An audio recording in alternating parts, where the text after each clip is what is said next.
Hare Nama, Hare Nama eva kevalam, Kalo nasteva, nasteva, nasteva gatiranyata. Hare Nama, Hare Nama eva kevalam, Kalo nasteva, nasteva, nasteva gatiranyata.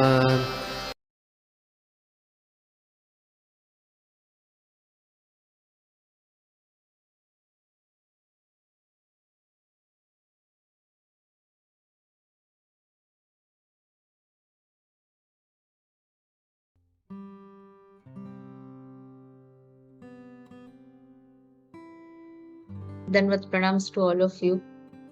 Thank you so much कि आज के दिवस पर जो आपने ये opportunity दी, तो ये सब वैष्णव की कृपा से ही होता है, तो आप सभी का धन्यवाद। और इसी के साथ गुरु और गौरांग की कृपा से आज का जो क्लास है वो हम स्टार्ट करते हैं।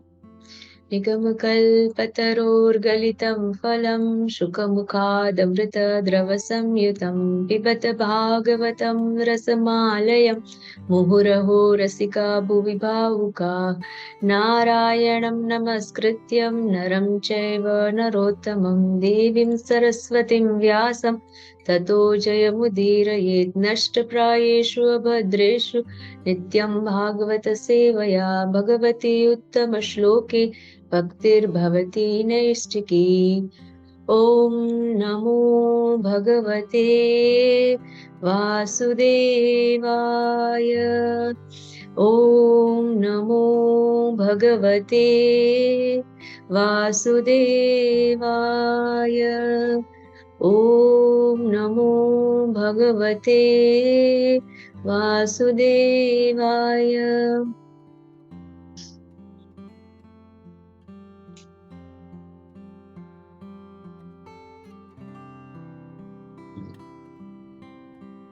मुखं करोति वाचालं पङ्गुलङ्घयते गिरिं यत्कृपातमहं वन्दे श्रीगुरुं दीनतारिणं परमानन्दमाधवं श्रीचैतन्य ईश्वरम्। तो अभी का जो अध्याय है जहाँ पर जिसका शीर्षक दिया गया है परीक्षित महाराज के द्वारा पूछे गए प्रश्न, तो ये है स्कंद 2 अध्याय 8 श्लोक संख्या 19 और 20 जो है, जिनका आज हम थोड़ा बारीकी से देखेंगे। और आज मैंने जब ये पढ़ा तब मेरे मन में एक प्रश्न आया था जो मैं क्लास के अंत में आप सबसे डिस्कस करूंगी, क्योंकि मेरे लिए वो क्वेश्चन मार्क रह गया था, तो मैंने सोचा मैं ये आप सबसे ही बात करूंगी फिर। और आप सभी का धन्यवाद। माता जी तो बहुत ही स्वीट है, इसलिए बहुत इतना प्रशंसक वर्ड में सब बताती है, बट ऐसे कुछ नहीं है, मनुष्य जन्म मिला है और आप सभी के आशीर्वाद और कृपा से कोशिश करेंगे कि गुरु और कृष्णा की सेवा में जुड़े रहें। तो आप सभी का धन्यवाद एक बार और। तो श्लोक सुनेंगे 19। तत्त्वानां परिसंख्यानं लक्षणं हेतुलक्षणं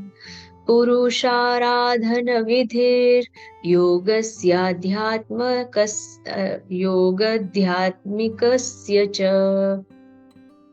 दूसरा भी साथ में ही पढ़ लेते हैं। योगेश्वर्यगतिर्लिङ्गभङ्गस्तु योगिनां वेदोपवेदो धर्माणाम् इतिहास पुराणयोः। दोनों का जो अनुवाद है वो इस प्रकार है। अनुवाद कृष्ण कृपा मूर्ति अभय चरणारविंद स्वामी श्रील प्रभुपाद जी के द्वारा। जय श्रील प्रभुपाद। कृपा करके, यहाँ पर परीक्षित महाराज प्रश्न पूछ रहे हैं, कृपा करके सृष्टि के तत्वमूलक सिद्धांतों, इन सिद्धांतों की संख्या, इनके कारणों तथा इनके इनके विकास और इनके साथ साथ भक्ति की विधि तथा योग शक्तियों की विधि के विषय में भी बताइए।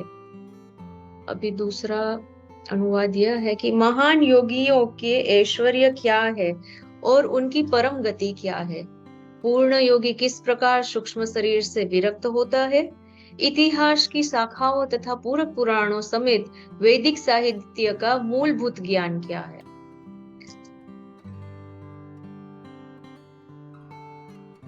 तो ये जो एक अध्याय है जहां पर परीक्षित महाराज जो है वो विभिन्न प्रकार के प्रश्न पूछ रहे हैं। किस हेतु पूछ रहे हैं?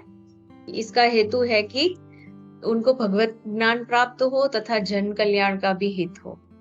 तो ये होता है एक प्रकार का जो जिसे कहा जाए कि भक्त जो होता है वो ये उनके लक्षणों में से एक है कि जिनका ध्येय ऐसे ही भगवत कार्य के लिए ही होता है। तो मुझे इससे एक बात याद आ रही है कि जो कोई बड़े लोग होते हैं, या तो बोलो कि साइंटिस्ट बोलो या कोई एक प्रोजेक्ट बोलो, तो जब उनको जब प्रस्तुत करना होता है उससे पहले वो बहुत सारा स्टडी करते हैं। उनसे रिलेटेड जो भी प्रश्न उत्तर होते हैं वो ध्यान में रखते हैं, उनका बारीकी से अध्ययन करते हैं, तब जाके उनको एक सिद्धि प्राप्त होती है। हाँ, और जब उसको सिद्धि प्राप्त होती है तो उससे पहले उसके पीछे बहुत सारे सवाल होते हैं, और बहुत से उनको उनके पीछे ध्यान देना पड़ता है, जिनको सिद्धि प्राप्त करनी हो, तो तभी जाकर उनको सफलता प्राप्त होती है। तो यहाँ पर देखा जाए तो परीक्षित महाराज एक भक्त हैं, उनको किसी भी प्रकार की सिद्धि हासिल नहीं करनी है, उनको चाहिए भगवत प्रेम। तो भगवत प्रेम पाने के लिए वो बारीकी से प्रश्न भी पूछ रहे हैं और उनका उत्तर भी ले रहे हैं। तो ये जो भक्त की लाक्षणिकता है, ये उनका एक गुण है ये। तो जैसे कहा जाए परीक्षित महाराज तो वैसे भी भगवत प्रेमी, बाय बर्थ भगवत प्रेमी है। उनको तो भगवान ने माता के गर्भ में ही रक्षण करके दिया था। और जब हम ये जो सारे प्रश्न जब यहाँ पे पूछ रहे हैं कि सृष्टि का सर्जन कैसे हुआ, सृष्टि को चलाने के लिए कौन से तत्व की जरूरत पड़ती है, तो दूसरी बात ये है कि जब परीक्षित महाराज पूछ रहे हैं तो परीक्षित महाराज विनम्र होकर पूछ रहे हैं। जो भगवत गीता में हमने सीखा कि जो एक भक्त होता है उनको गुरु के पास जाके विनम्र होके उनको विनती करनी पड़ती है, उनकी सेवा करनी होती है, तब जाके उनको तत्व ज्ञान मिलता है। तो ये जो है वो बेस्ट एग्जाम्पल है, तद्विधि प्रणिपातेन परिप्रश्नेन सेव्य। तो ये पूरा जो अध्याय है वहां पे परीक्षित महाराज संबोधन भी कैसे करते हैं? कृपया। हमने पढ़ा ना यहाँ पे, कृपा करके सृष्टि के। तो ये जो छोटी छोटी चीजें होती है वो हम अपनी लाइफ में अप्लाई कर सकते हैं, जो हम उसको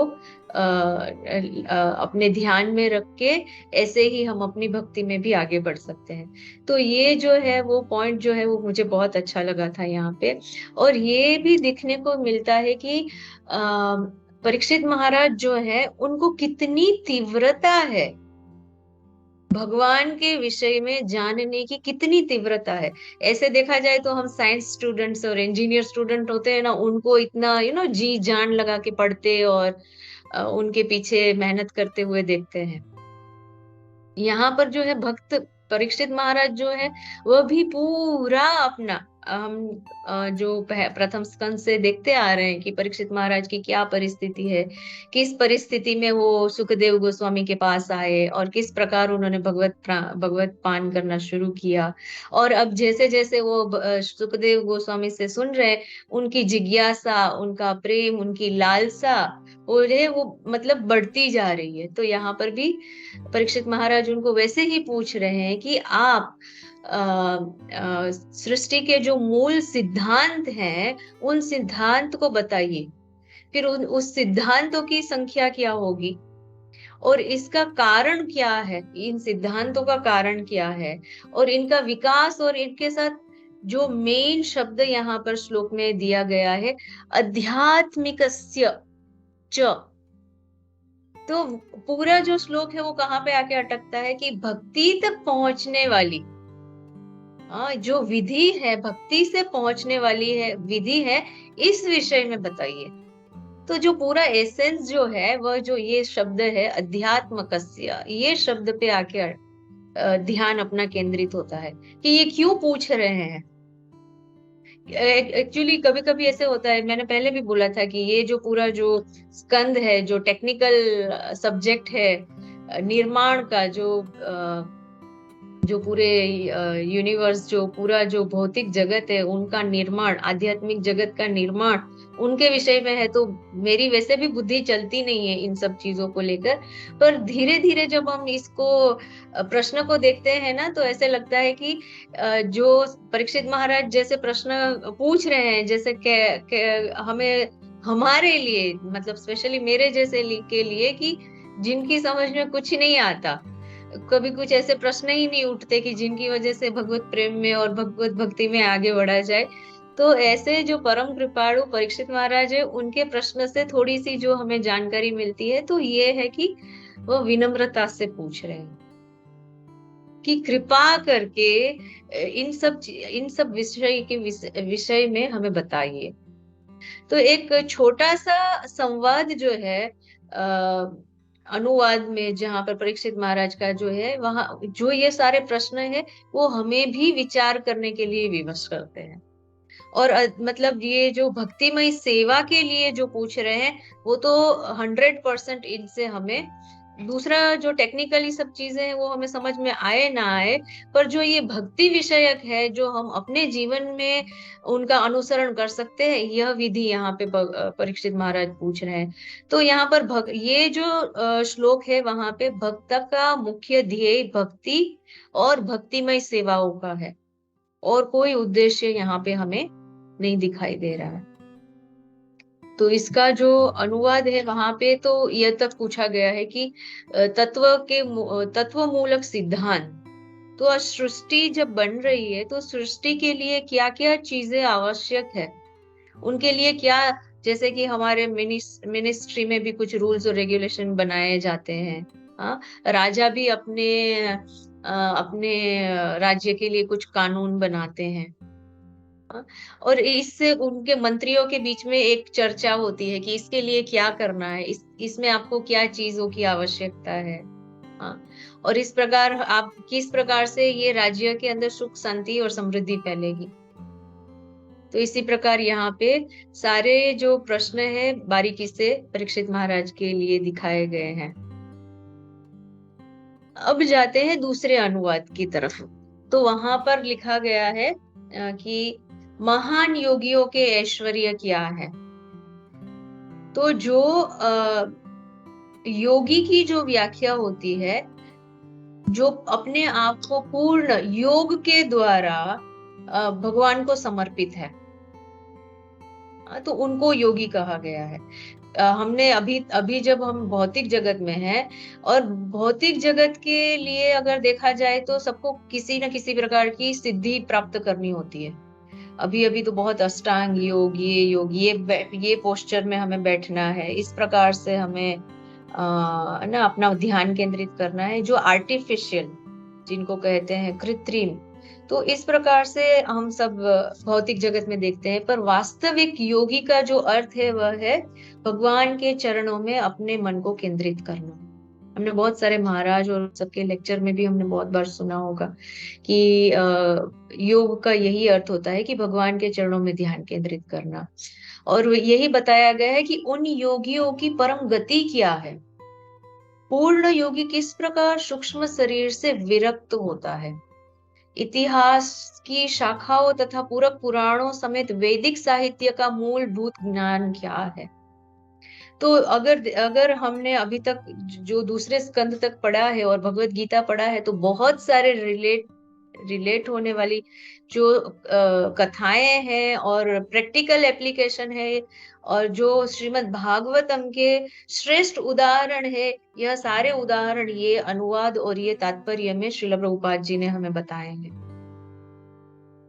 तो यहाँ पर प्रभुपाद जी क्या कहते हैं तात्पर्य के अंदर कि योगेश्वर 8 प्रकार की सिद्धियां प्रदर्शित करता है। तो यह मेरा प्रश्न रहेगा, जो क्लास के अंत में आप मुझे थोड़ा बहुत इसके ऊपर बताएंगे, थोड़ा बहुत इसका सिद्धियां जो लिखा हुआ है 8 प्रकार की सिद्धियां, तो यहाँ पर कुछ प्रभुपाद जी ने मेंशन की है, कुछ नहीं की है, तो जिनका मुझे आपसे ज्ञान लेना पड़ेगा। तो यहाँ पे बताया गया है कि परमाणु से भी भगवान जो है उनका परमाणु से भी सूक्ष्म बनते हैं, और उनका जो रूप है वो इतना विशालकाय है, जो हमने 11वें अध्याय में देखा कि भगवान जो है वो अपना विराट रूप, विश्व रूप जो है वो अर्जुन को दिखा रहे हैं। तो ये जो है सूक्ष्म रूप यहाँ पे, और ये जो शब्द यहाँ पे प्रभुपाद जी ने बताया है, तो उनसे मुझे ये बात याद आ रही है कि जिस प्रकार परीक्षित महाराज सुखदेव गोस्वामी से प्रश्न कर रहे हैं, उसी प्रकार अर्जुन ने भी भगवान कृष्ण से प्रश्न किए हैं और हमें भगवत गीता मिली है। तो ये जो महान भक्त होते हैं, उनकी असीमित कृपा से हमारे जैसे जो पतित जीव हैं उनका उद्धार होता है। तो ये उन्होंने बताया कि अर्जुन ने पूछा कि आपका विश्व रूप क्या है, मुझे आप विश्व रूप देखिए। हालांकि हमने ये भी पढ़ा भगवद गीता में कि अर्जुन को किसी भी प्रकार के विश्व रूप की कोई लालसा नहीं थी। तात्पर्य में बहुत जगह पे ये लिखा हुआ है कि वो भविष्य में आने वाले तर्क वितर्क वाले लोगों के लिए ये समाधान है, तो इसीलिए विश्व रूप दिखाया गया। और यहाँ पे लिखा है, पंख से भी हल्का होना, इच्छा अनुसार वस्तु को प्राप्त करना, और जहां भी इच्छा हो चले जाना, आकाश में किसी लोक का निर्माण करना इत्यादि कृत्य सम्मिलित है। तो ये जो सारे सिद्धियां जो होती है वो एक योगी में होती है, इसी के लिए उनको योगेश्वर कहा जाता है। तो ये जो ये शब्द है यहाँ पे कि किसी आकाश में किसी भी लोक का निर्माण करना, तो हमने भी देखा है कि कर्दम मुनि ने देवहूति के लिए हवा में महल बनवा दिए, और कहा जाता है इच्छा अनुसार वस्तु को प्राप्त करना और जहां कहीं भी चाहे वो चले जाना। तो नारद मुनि है, कहीं पे भी जा सकते हैं, उनका जो शरीर है वह है पूरा आध्यात्मिक शरीर है। तो जो योगेश्वर, योगेश्वर कौन है? भगवान श्री कृष्ण। और यहाँ पे ये जो उदाहरण जो दिए जाते हैं, जैसे यहाँ पे लिखा गया है कि शिव जी भी सर्वश्रेष्ठ योगी है, योगियों में श्रेष्ठ शिव जी है, क्योंकि वह सदैव अपना ध्यान जो है वो भगवान के चरण कमलों में स्थित करके रखते हैं, इसीलिए किसी को भी, असुर को भी वरदान दे देते। तो यहाँ पे इसीलिए भगवान शिव को भी योगेश्वर कहा गया है। और जिस प्रकार ये जो प्रभुपाद जी ने यहाँ पर उदाहरण दिए हैं, जैसे कि क्यों ये भक्त भी क्यों योगेश्वर कहे गए हैं, हमने सोचा कि भगवान जो है पूर्ण पुरुषोत्तम भगवान श्री कृष्ण है, वही योगेश्वर है। तो इसके लिए जो भगवत गीता का जो श्लोक है ना, 18वें अध्याय का 78 जो श्लोक है वही है, यत्र योगेश्वर कृष्णो तत्र पार्थो धनुर्धरः तत्र श्री विजयोर्भूति ध्रुवा नीतिर्मम। तो इस प्रकार का जो श्लोक है वहां पे भी भगवान को योगेश्वर कहा गया है, कि जहां पर योगेश्वर कृष्ण है, तो भगवान, ये वर्ड जो है योगेश्वर हमें भगवान के लिए ही समझ में आता है, पर यहाँ पे कहा गया है कि जो भक्त है उनको भी योगेश्वर कहा गया है। तो इसका वर्णन जो है वो श्रील प्रभुपाद ने इतनी स्पष्टता से दिया है, और इतने उदाहरण यहाँ पे दिए हुए हैं कि भक्त के अंदर वही सारे गुण विकसित होते हैं जो भगवान के अंदर होते हैं। और भक्त के लिए गुण इसलिए विकसित होते हैं क्योंकि भक्त ने अपने आप को पूर्ण समर्पित किया है भगवान को, इसीलिए वही सारे गुण उनके अंदर है। दूसरा श्लोक देखा जाए तो हमें पता है कि ममे वांशो जीव लोके जीव भूत सनातन, ममे वांशो, हम जो है वो भगवान के ही अंश हैं। तो जो उनके अंदर गुण है वो हमारे अंदर भी गुण है। पर अगर भौतिक गुण की बात ना की जाए और आध्यात्मिक गुण की बात की जाए, क्योंकि यहाँ पे हम भक्त की व्याख्या कर रहे हैं, तो यहाँ पर उदाहरण दिया गया है कि अम्बरीश महाराज और ये अपने दुर्वासा मुनि की बात की गई है। तो दुर्वासा मुनि जो है एक योगी है, पर किस प्रकार के योगी है? जो सिद्धियां प्राप्त की है, उन्होंने सिद्धांतों के ऊपर सिद्धियां प्राप्त की है, उन्होंने वेद का अध्ययन किया है, शास्त्रों का अध्ययन करके सिद्धि प्राप्त की है। पर यहाँ पर तो कहा गया है कि जो अम्बरीश महाराज, जिनके पास इतना ज्ञान नहीं है परंतु वो भगवान को समर्पित है, इसीलिए ये जो सिद्धि प्राप्त करने वाले दुर्वासा मुनि है, उनको भी उनके चरणों में माफी मांगनी पड़ी। भक्त की श्रेष्ठता है। ऐसे टेक्निकली अगर सिद्धियां प्राप्त करके योगी ना बन के जो भक्त है वो भगवान को समर्पित कर, अपने आप को समर्पित करके भी ये गुण अपने अंदर विकसित कर रहे हैं। इनका श्रेष्ठ उदाहरण देखा जाए तो गोपियां कौन से शास्त्र पढ़े थे, कौन कौन से अष्टक पढ़े और कौन सा उन्होंने इतना भगवत गीता और श्रीमद् भागवतम का अध्ययन किया है, पर वो सबसे टॉप मोस्ट भक्तों में उनकी गणना होती है। टॉप मोस्ट क्या, भगवान के प्रिय, सबसे ज्यादा प्रिय, सर्वाधिक प्रिय जो है वो गोपी है, बिना किसी सिद्धि प्राप्त किए। दूसरा उदाहरण देखे तो ये जब श्रीमद् भागवतम का जो ये अभी तीसरा स्कंद जब आएगा तो वहां पे उद्धव जी और इनके बीच में संवाद है ना, मैं भूल गई नाम, ऋषि का नाम, जिनसे वह प्रश्न उत्तर करते हैं और उनसे विदुर जी के साथ नहीं, वो ऋषि कौन थे, विदुर जी तो थे, विदुर, हाँ मैत्रेयी मुनि। तो मैत्रेयी मुनि से उनका जो संवाद है, तो मैत्रेयी मुनि टेक्निकली योगी है, और जो उद्धव जी हैं वो भी योगी से भी श्रेष्ठ है, क्योंकि उन्होंने भगवान की लीलाओं में वो उपस्थित थे, भगवान के प्रति उनको ज्ञान है, भगवान के प्रति उनको प्रेम है। तो बोलते हैं ना कि वो शुद्ध प्रेम के द्वारा भी ये जो है श्रेष्ठता वो प्राप्त की जाती है। तो ये भक्त के अंदर ये पैकेज है पूरा, मात्र भगवान को समर्पित होके ये पैकेज उनको फुल मिल रहा है।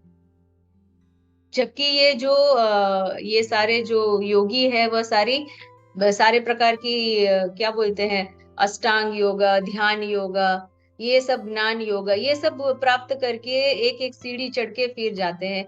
तो यह ज्ञान जो है वह भगवान को भक्ति करने से, भक्तिमय सेवाएं करने से हमें प्राप्त होता है।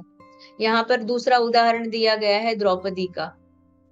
यहाँ पर लिखा गया है कि इस प्रकार जब द्रौपदी को कुरु लोग मिलकर भरी सभा में नग्न करके देखना चाह रहे थे, तो भगवान ने इस संकट घड़ी में अशेष साड़ी प्रदान करके रक्षा की थी, और द्रौपदी को तो क्या किसी योग शक्ति का ज्ञान भी नहीं था। तो ये जो है भगवान, अर्थात कहने का अर्थ यह है कि जिस प्रकार जो अपने बच्चे होते हैं वो पूरे माता पिता के ऊपर डिपेंडेंट होते हैं ना, तो उनको कोई टेंशन नहीं होता, वो मेरे पापा देख लेंगे, वो मेरी मम्मी बना देगी। तो पूरा जो समर्पण है उनका माता पिता के ऊपर होता है। तो वैसे ही भक्त को भी किसका सहारा होता है, भक्त किसके ऊपर डिपेंडेंट होते थे, भगवान के ऊपर। तो किसी भी कृत्रिम उपाय से अपनी रक्षा नहीं करते, परंतु जिस प्रकार से माता पिता के अनुग्रह से जिस प्रकार से रक्षण होता है, उसी प्रकार से भगवान जो है वह अपने संतानों की रक्षा करते। महाराज परीक्षित और ये ब्राह्मण का जो ब्राह्मण श्रेष्ठ जो है, यहाँ पे इसमें तात्पर्य में प्रभुपाद जी ने लिखा है कि महाराज परीक्षित ने ब्राह्मण श्रेष्ठ सुखदेव गोस्वामी से ऐसे महान योगियों के परम गंतव्य के विषय में, अथवा जिस प्रकार अपने प्रयासों से या भगवत कृपा से ऐसी अद्वितीय शक्तियां प्राप्त करते हैं, तो उनके विषय में प्रश्न किए गए हैं, जिनसे हमें ये स्थूल भौतिक शरीर से मुक्ति मिल सके और हम जिस प्रकार से भगवान की सेवाओं में जुड़ सके। तो ये जो ज्ञान जो है, ये जो भगवत ज्ञान है, यहाँ पर भगवान ने जो अपने भक्तों के द्वारा हम तक पहुंचाया है। भगवत गीता में भगवान ने क्या बोलते हैं कि डायरेक्टली अर्जुन को ये सब ज्ञान दिया। श्रीमद् भागवतम में उनके भक्तों के द्वारा ये ज्ञान विस्तृत रूप में दिखाया गया है और हमको समझाया गया है।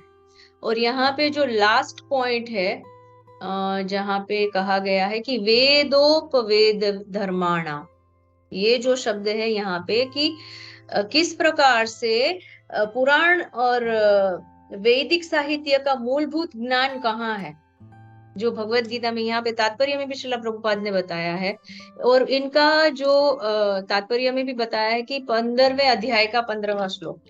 तो हम ये पुरुषोत्तम मंत्र है और सभी से निवेदन है कि ये श्लोक का स्मरण और पठन करें, क्योंकि 15वां अध्याय सब बोलते ही है, पुरुषोत्तम योग जो अध्याय का नाम है, तो श्लोक भी वही है।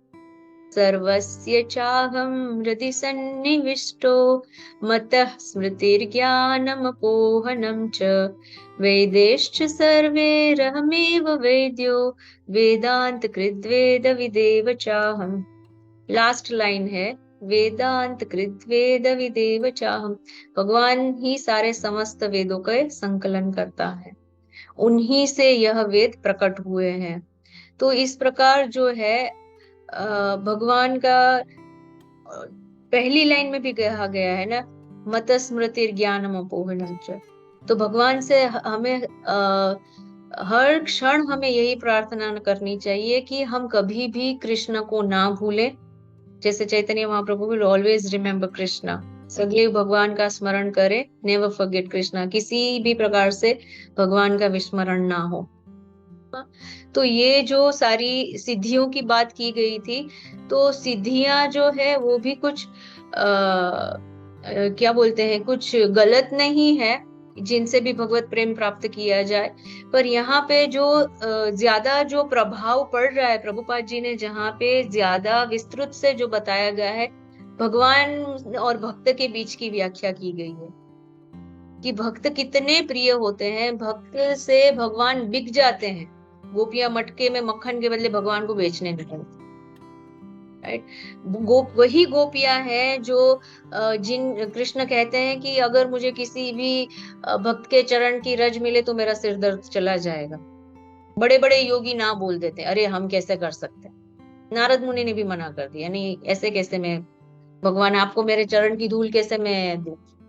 भगवान ने बोला जाओ जाके गोपियों को बोलो, वो दे देगी, वो नर्क में जाने से भी नहीं डरती है। तो भक्त जो होते हैं वो बोलते हैं ना, बाय डिफॉल्ट ये सब मिल जाता है। तो भक्ति ही एक सरल विधि है ये कलयुग के अंदर, मात्र हरे नाम, हरे कृष्णा कृष्ण कृष्ण हरे हरे, हरे राम राम राम हरे हरे। और गुरु के मार्गदर्शन में, गुरु की शरण लेकर जब यह मंत्र का जाप करते हैं ना, ऑटोमेटिकली सब सिद्धियां हासिल हो जाती है। तो हम श्रील प्रभुपाद से, हम सभी आचार्य गण से और भगवान श्री कृष्ण से, भगवान श्री चैतन्य महाप्रभु से, श्रीमती राधा रानी से यही निवेदन करते हैं कि सदैव हमें अपने इस शरण में रखे, हमें सेवाओं में जोड़कर रखे और सदैव हम पर वही कृपा बनाकर रखे जिनसे हमारा ये जीवन सार्थक हो और हम भगवत धाम वापस जाएं। तो इसी के साथ हम यहाँ पर विराम लेंगे और जो भी त्रुटि है आप मुझे करेक्ट करके बताएं, और जो मेरा एक जो प्रश्न है उसको भी थोड़ा कोई डिटेल से अगर कुछ बता सकते हैं तो मैं आभारी रहूंगी। और आप सभी का धन्यवाद और श्रील गुरु महाराज की जय। माता नमक प्रणाम, माता बहुत बहुत पहले तो सबसे पहले आपको जन्मदिन की बहुत बहुत बधाई। नॉर्मली मॉडर्न वर्ल्ड में कैसा होता है, जब आदमी का बर्थडे होता तो उस टाइम मैं कुछ नहीं करूँगा, यह आदमी पर सेंट होगा। लेकिन कृष्ण भक्त है तो बर्थडे के दिन और कृष्ण भक्ति में वो सोचता है कि कैसे होंगे, तो वही सोच के वही मूड में आपने आज का जो क्लास लिया, तो थैंक यू माता। और जो क्लास का बहुत अच्छा आपने प्रेजेंट किया और जो पॉइंट थे सारे मतलब बहुत बहुत अच्छे लगे माता, सारे जो पॉइंट आपने। मैं खाली एक चीज ऐड करना चाह रहा था कि जैसे इसमें कहा गया है कि भक्तों को भी योगेश्वर कहा गया, योगेश्वर जैसे हम भगवान कृष्ण को कहा गया, लेकिन यहाँ पे भक्तों को भी योगेश्वर कहा गया है। तो इसमें अंडरस्टैंडिंग ये है कि जैसे उदाहरण प्रभुपाद जी दे रहे हैं बहुत अच्छा अपने अम्बरीश महाराज का और दुर्वासा मुनि का जो इंसिडेंट हुआ था, सबको पता है वो। तो दुर्वासा मुनि इतने बड़े योगी होते हुए उन्होंने तुरंत दाढ़ी का पिंटा निकाला, फट जमीन पे पड़ता और इतना बड़ा प्रैक्टिस प्रोटेक्ट। ये और बोले कि ये अमरीश महाराज का वध कर दो।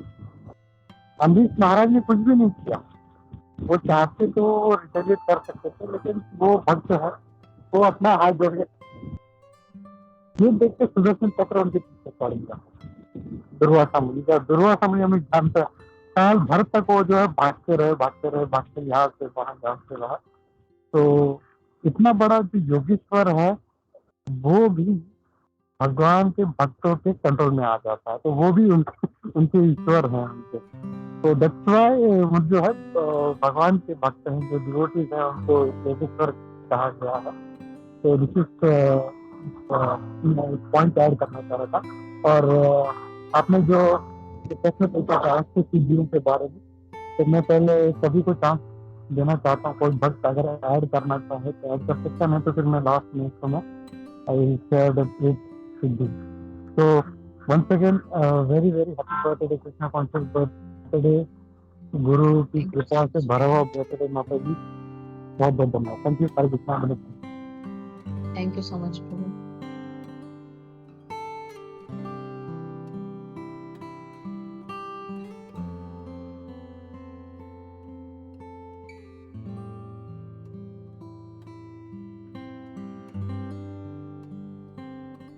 हरे कृष्णा माता जी, one more time happy Krishna and guru merciful birthday. और माता जी आज का आपका क्लास बहुत ही सुंदर था, काफी अच्छे अलग अलग पॉइंट्स है, लेकिन मुझे वो एक जैसे हार्ट टचिंग बोलते हैं कि जैसे अपने पेरेंट्स का वो कनेक्ट किया था पॉइंट, वो बहुत अच्छा लगा था। तो थैंक यू सो मच माता जी। एंड किसी को कोई पॉइंट्स ऐड करने हो या कोई डाउट हो तो माता जी से हम क्लियर कर सकते हैं। माता जी बहुत अच्छा प्रयास करेगी। हरे कृष्णा माता जी। वो एक कन्वर्सेशन याद आया, बच्चे स्कूल में जाते हैं ना तो बोलते हैं मेरे मतलब आमने सामने बच्चों की जब कंपटीशन होती जाती है ना, तो बोलते हैं हाँ मेरे पापा तो ये कर सकते हैं, मेरी तो मम्मी ये बना सकती है, मेरे पापा ये कर सकते हैं, मेरे पापा इतने बड़े हैं। तो ये सारी चीजें भक्तों के अंदर भी होती है कि कहीं पे भी हो उनकी जो पूरी शरणागति होती है वो भगवान के ऊपर ही होती है। हाँ है ना, भगवान देख लेंगे, गौर निताय है जो रक्षा कर लेंगे। हमारे यहाँ गौरनीता है, तो हर बार यही मन में होता है कि हाँ भगवान है। मन घबराता है, कुछ भी परिस्थितियां ऐसी आती है तो कभी कभी ऐसे थोड़ा मन वो होता है, पर इसी प्रकार हमें उनके ऊपर डिपेंड होने का सीखना है ना, कि हाँ ठीक है अभी हमसे तो नहीं हो रहा है, आप देख लो भगवान, कर लीजिए आप। तो ये चीजें हैं जो बहुत अच्छे से ये भागवतम के द्वारा हमें समझ में आती है।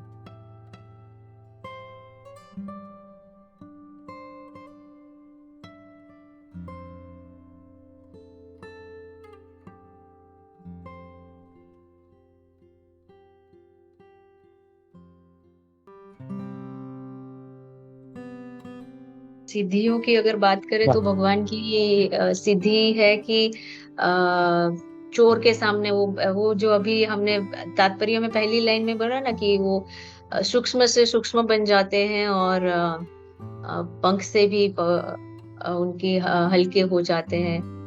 तो ये है ना कि अभी ये जब चौराष्टकम गाते हैं तो हम बोलते हैं ये चोर है वो चोर है, पर वो सबसे बड़े चोर हैं जिनकी हम प्रत्येक दिन गाकर इतनी प्रशंसा करते हैं और इतनी खुशी होती है चौराष्टकम गाते हुए।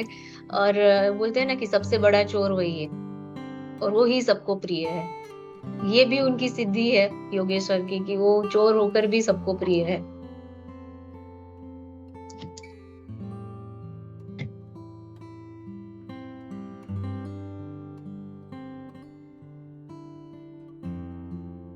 हरे कृष्ण माता जी। दंडवत प्रणाम प्रभु।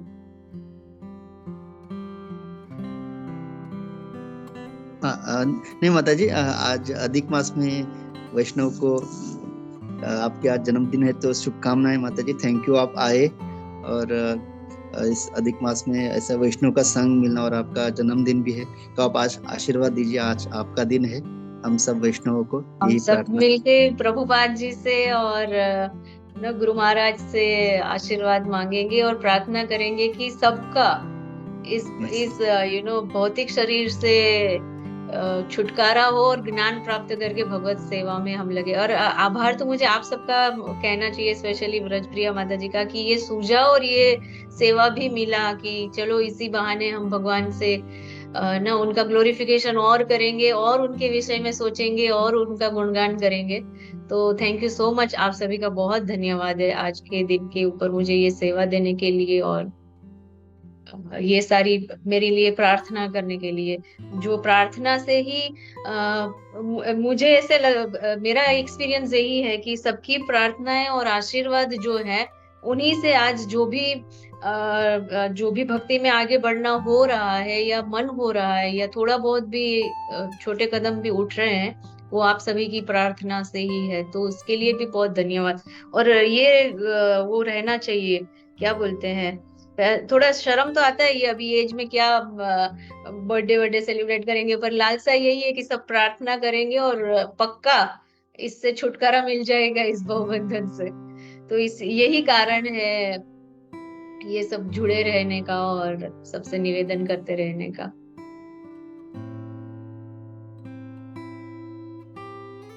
तो किसी का कुछ प्रश्न है या कुछ पॉइंट ऐड करेंगे, फिर यहीं पे समापन करेंगे।